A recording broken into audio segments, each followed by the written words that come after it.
Hey folks, Devin Pennypacker here for Worn and Wound, and today we are talking about potentially the nerdiest subject of all in watch collecting, strap storage. I'm joined today by Griffin. Griffin, how are you doing? I'm doing great. I'm always happy to talk about profoundly nerdy subjects.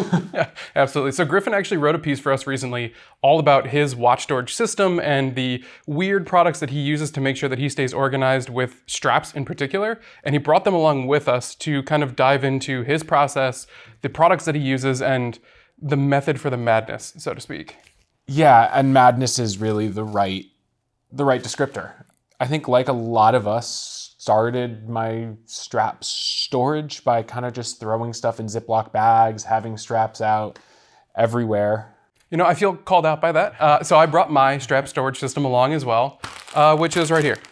This is how I store my straps. It is a simple Ziploc bag with 22 millimeter just written right on the front. Yeah, there are some 20s and 18s that have snuck into here, but I feel like this is how most of us store our straps, but obviously you have a completely different system. And this is actually, for most people, the right way to store straps. Like this is I have a lot of straps, I need some way to contain them, way of doing it, and it's probably the right choice for a lot of people. Sure. I'm not a lot of people. And so what I wound up doing a few years ago is I discovered these polypropylene pencil cases from Muji, which if you don't know Muji, you should. It's kind of like Japanese IKEA mixed with Uniqlo, and they do great stuff. It's all really affordable. And I found these perfect cases, which their big selling point to me was you had a big compartment here that was the perfect size for straps. And then you had a second compartment that you could use for spring bars or little accessories, sure, clasps, pin buckles that go with the straps. And so I bought, at the time, maybe a couple of these, thinking I would have one for each watch that I frequently travel with. And then when I was traveling, I could just grab the appropriate strap case to go with the watch, and I would have every strap I needed when I was on the road. Yeah, I think that's fair. So I guess my straps tend to float around in my bags quite a bit. I have side pockets, I have organization, but when I'm bringing extra straps with me, which honestly is few and far between anymore, I tend to have one system and stick with it. But I will bring extra NATO straps, especially on adventure travels, because they get wet, they get soggy, you want to swap them out for something dry, and they just kind of get tossed into my bag or in like a side pocket. And I forget that they're there half the time too. So it's really difficult to kind of keep track of them. I end up losing a lot of them. This system just seems simple, foolproof, clean. Let's get this out of the way and let's take a closer look at these, because I think that this system really, it'll clean up your organization, your storage, and make your backpack look a lot less cluttered. Yeah, and the big shift that came relatively recently was moving away from having these be dedicated to specific watches and be dedicated instead to the style of strap and the material and size. Okay.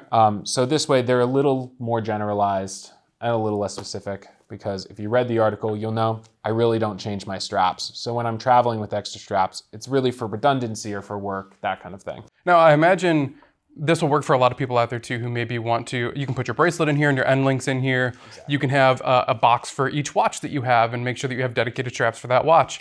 It's really just a clean organizational structure.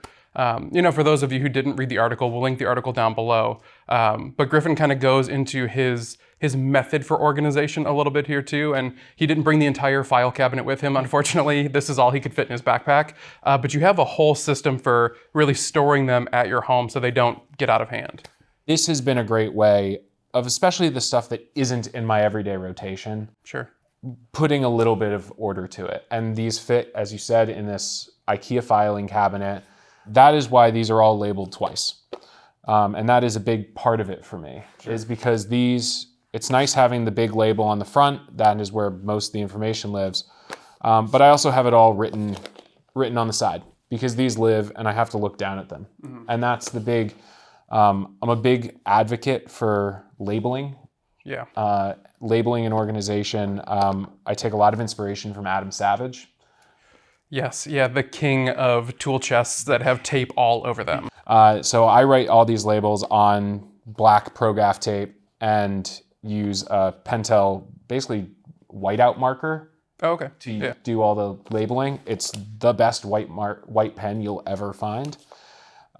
And that has become the real crux of my storage system. Interesting. Yeah, it reminds me, I saw your photo and it reminded me of like an old cassette desk where you have all of your different tapes in there lined up, which I guess younger viewers won't remember at all. And I barely remember, to be honest with you, but you'd see all the different bands lined up inside of that box. You could pull them out easier. And when these are all lined up, they kind of have that same sort of similar visual design to them. It's pleasing. You look at it and you know exactly what you're looking for. If you're looking for a specific strap, you're gonna find it. When I'm digging through that bag, I half the time give up looking for the actual strap I'm looking for and just grab one that I think might work. So this would probably help me out in, refining that whole system. How much does one of the boxes cost? So one of these boxes costs $3.90. Okay. And there are definitely options that work really well, slightly less expensive budgets. But if you're only really gonna have a few straps, a few watches, I think these are a really good solution. Yeah. Where I did realize is the travel part of the solution, I've moved away from over the last few years, as I've moved away from the individual strap or the individual watch containers. And that's where this comes in. And this is my watch roll. And what I realized with this, and this was and I made this myself as well because, again, I'm insane. But having a watch and then a strap compartment for each watch next to it has meant it all just gets a little more contained when I'm on the road, really, with the watches I travel with. Yeah, well, and then you also know exactly what you're missing too. You're not just searching around and rummaging through your backpack trying to find it. Obviously, you've got your tool in here as well, which is very important. Hassler Instrument spring bar tool. It is the best spring bar tool. Yeah, fantastic. And we'll have links for all of this down in the description too, so you can check it out if you're interested in any of these pieces. But yeah, this is a very clever way to kind of put it all together and make sure that you have something to go with everything. Very interesting. And at the end of the day, as much as it might look and be insane, it all feels very me, and that's kind of the joy of it. Yeah, absolutely. This would be a really cool method to kind of keep it all organized and really just keep track of everything. But anyway, that is Griffin's somewhat crazy but really genius method of storing his straps and his watches. You saw my terrible way of storing my straps. You don't want to know how I store my watches. Let us know down in the comments section how you do it. Again, if you haven't checked out his article, please do go to Worn and Wound and check out the article on this storage system here. It's pretty neat, pretty ingenious, and might solve a problem that you have at home. But anyway, with all of that said, please make sure you like and subscribe to this channel here. We are getting really close to one of our milestones and have a whole lot more great content coming your way. Griffin, thanks for joining us on this video here and sharing your system. Again, we'll look for yours and we'll probably both be down in the comment section responding to those. And until the next one, peace.